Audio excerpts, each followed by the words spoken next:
इंतहाई खूबसूरत शय है। गुस्से में उसके हाथ जो भी शय लगे वो अपने शोहर के मुंह पे दे मारती है।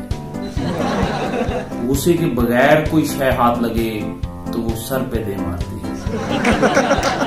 दर हकीकत वो उसे कोई शय ही नहीं समझती। उसने अपने आप को फ्री हैंड दिया होता है।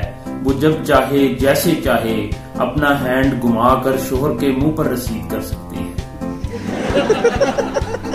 खैर, अब ऐसा भी नहीं कि वो जिंदगी में कभी उसकी इज्जत करती ही नहीं।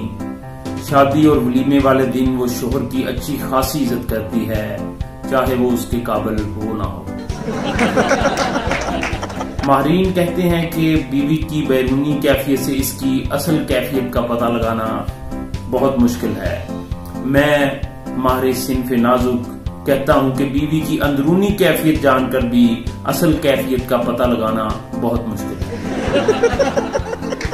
बीवी आपके तमाम दोस्तों के खिलाफ होती है, सिवाय उसके जो आपका बचपन का दोस्त था और आपको उसका पता भी नहीं पता कि अब कहाँ है।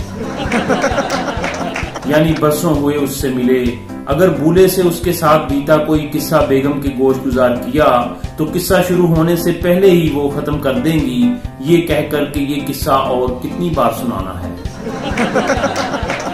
आप अपने बच्चों की माँ के पीछे पीछे वजाहत करते फिरेंगे कि ये किस्सा और है, वो और था, सुन तो लें पहले। वो फरमाएंगी तुम नाम तो उसी दोस्त का ले रहे हो।